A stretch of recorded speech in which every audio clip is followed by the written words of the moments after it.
శ్రీ విష్ణు రూపాయ నమశివాయ. ఈ కాలం ఎంతో మంది తల్లిదండ్రులు పిల్లలతో బాధపడే అంశం ఒకటి. పాపం పిల్లలకి ఎంత వయస్సు వచ్చినా మాటలు రావు, ఒక రకమైన జడత్వం. దీనికే డాక్టర్లు ఆటిజం అని ఇంకా చాలా పేర్లు పెట్టారు కదా. పాపం తల్లిదండ్రులు పంపే ఈమెయిల్స్ చూస్తే కళ్ళమటి నీళ్ళు వస్తున్నాయి. అసలు ఎంత బాధతో పంపిస్తున్నారు. 7-8 ఏళ్ళు వచ్చినా మాటలు రావట్లేదు. అలాగే పాపం డాక్టర్లు, థెరపిస్టులు కూడా ఎంతో ప్రయత్నిస్తూ ఉంటారు మాటలు రప్పిద్దామని. అదంతా మానవ ప్రయత్నం. కానీ తగ్గని కేసులు చాలా ఉన్నాయి. అటువంటి కేసుల్లో దైవ సహాయం పొందడానికి చేయాల్సిన ప్రక్రియ ఒకటి ఉంది. అసలు ఇది మీకు ఎందుకు చెప్పాలి అని అనిపించిందంటే, తెలుసున్న వాళ్ళొకళ్ళు వాళ్ళ పాపని తీసుకొచ్చారు. ఆ పాప అచ్చ అమ్మవారిలాగా ఉంది, చూడటానికి ఎంత ముద్దుగా ఉందో చక్కగా. కానీ పాపం ఆటిజం వల్ల మాటలు రావట. అప్పటికే 6.5 సంవత్సరాలు ఎంత అని చెప్పారు వాళ్ళు. అయితే ఈ ప్రక్రియ వాళ్ళకి చెప్తే చేశారు. చేయడం వల్ల ఆ తరువాత పాపకి కొన్ని నెలలకి చక్కగా మాటలు వచ్చి ఈ మధ్య తీసుకొచ్చినప్పుడు వింటే అమ్మవారి ముంజేతి చిలుకుంటుంది, ఎంత చక్కగా మాట్లాడుతుందో, అలా ముద్దుగా మాట్లాడుతుంది. అందుకని ఈ రకమైన సమస్య ఉన్న వాళ్ళకి ఎవరికైనా ఉపయోగపడింది అనుకోండి, మా జన్మలు ధన్యమైనట్టే. ఎందుకంటే మీ కష్టాలు తీరితే మాకన్నా సంతోషించే వాళ్ళు ఎవరు ఉండరు, మాకు మహదానం. సరే, వాళ్ళు ఏం చేశారో చెప్పేందుకు ముందు మీకు 5 శ్లోకాలు నేర్పిస్తాను. అవి 5 నేర్చేసుకోండి. ఇందులో కొన్ని మీకు వచ్చినవే. ఆ తర్వాత అసలు ఆ ప్రక్రియ ఏమిటి అనేది చెప్తా. శరజ్యోత్స్నా శుద్ధాం శశియుత జటాజూటమకుటాం వరత్రా సత్రాణ స్ఫటిక ఘుటికా పుస్తకకరాం సకృన్నత్వా నత్వా కథమివ సతాం సన్నిదధతే మధుక్షీరద్రాక్ష మధురి మధురీణాః ఫణితయః కదా కాలే మాతః కథయ కలితాలక్తకరసం పిబేయం విద్యార్థీ తవ చరణ నిర్ణేజనజలం ప్రకృత్యా మూకానామపి చ కవితా కారణతయా కథాధత్తే వాణీ ముఖకమలతాంబూలరసతా రాకాచంద్ర సమాన కాంతివదనా నాకాధిరాజస్తుతా మూకానామపి కుర్వతి సురధుని నీకాశవాగ్వైభవం శ్రీకాంచీనగరీ విహారరసికా శోకాపహంత్రీ సతాం ఏకా పుణ్య పరంపరా పశుపతేరాకారిణీ రాజతే. అద్భుతమైన శ్లోకం. యోంతః ప్రవిశ్య మమ వాచమిమాం ప్రసుప్తాం సంజీవయత్యఖిల శక్తిధరస్వధామ్నా అన్యాంశ్చ హస్తచరణశ్రవణత్వగాదీన్ ప్రాణాన్నమో భగవతే పురుషాయ తుభ్యం. విష్ణోర్ముఖోద్ధానిలపూరితస్య యస్య ధ్వనిర్దానవదర్పహంత తం పాంచజన్యం శశికోటిశుభ్రం శంఖం సదాహం శరణం ప్రపద్యే. ఇవి ఆ 5 శ్లోకాలు. ఈ 5 శ్లోకాలు అన్ని భాషల్లోనూ PDF రూపంలో ఈ వీడియో కింద డిస్క్రిప్షన్లో మా అడ్మిన్ ఇస్తాడు, చూసుకోండి. సరే, ఇప్పుడు ఆ ప్రక్రియ ఏం చేయాలి అంటే, మొట్టమొదట కామాక్షి అమ్మవారి పటం ఒకటి పెట్టుకోండి. కామాక్షి అమ్మవారైనా లలిత అమ్మవారైనా ఎవరో ఒకళ్ళు. అలాగనే మాటలు చక్కగా వస్తే కనుక కాంచీపురం తీసుకొచ్చి అమ్మవారి దర్శనం చేయిస్తాము అని మొక్కుకోండి. మొట్టమొదట ఆ ప్రక్రియ అక్కడ ప్రారంభించండి.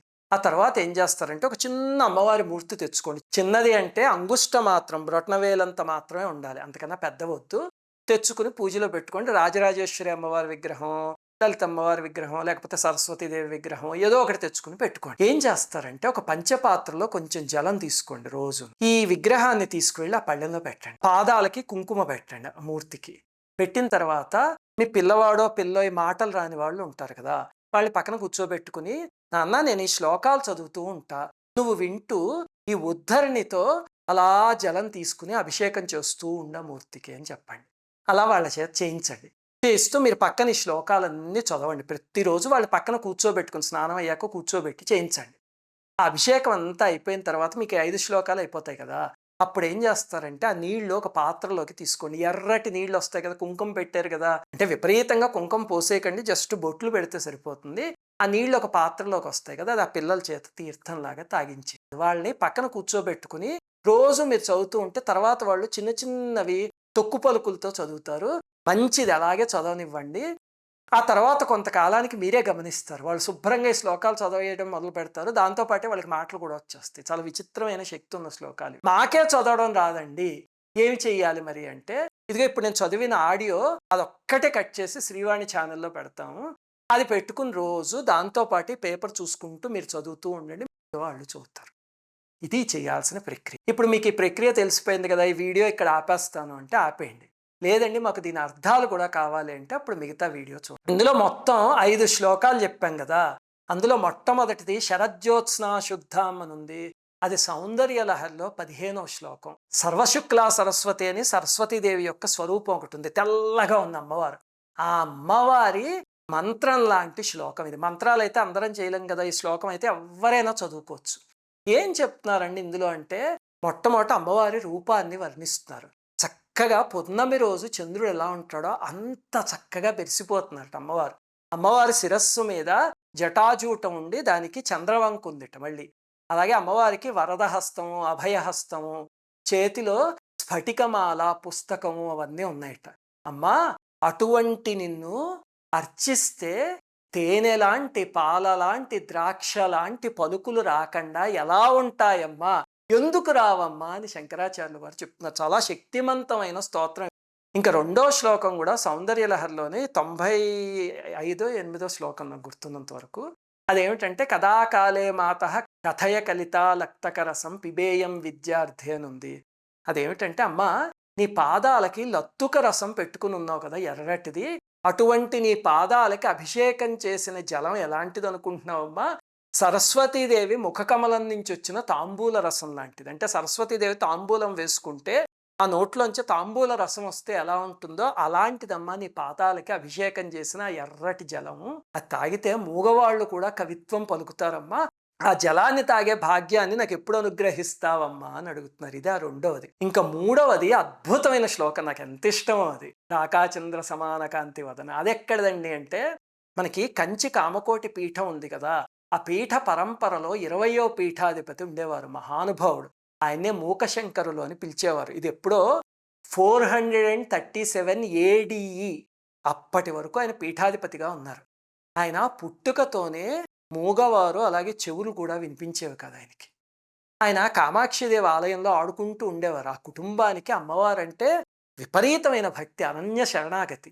ఆయన అలా ఆడుకుంటూ ఉంటే ఒకసారి అమ్మవారికి జాలి వేసి ఒక స్త్రీ రూపంలో వచ్చారు. వచ్చి తాంబూలం నవ్వులుతూ, ఏదిరా నాన్న నోరు తెరు అంటే ఆయన నోరు తెరిస్తే ఆ తాంబూలం పిడచ తీసి ఆయన నోట్లో పెట్టారు.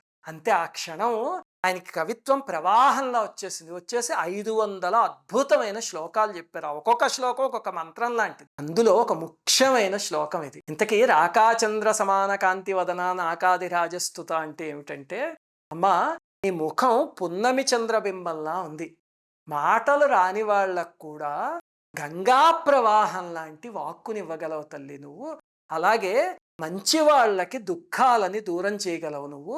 కాంచీపురంలో తిరిగే కామాక్షిదేవి అమ్మ అని అమ్మవారిని ప్రార్థించే శ్లోకం ఇది. ఇంకా 4వ శ్లోకం ఏమిటి అంటే, ఇది గతంలో మీకు చెప్పాను, కొంతమంది దీన్ని పఠించి ఆటిజం సమస్య నుంచి బయటపడిన వాళ్ళు కూడా ఉన్నారు.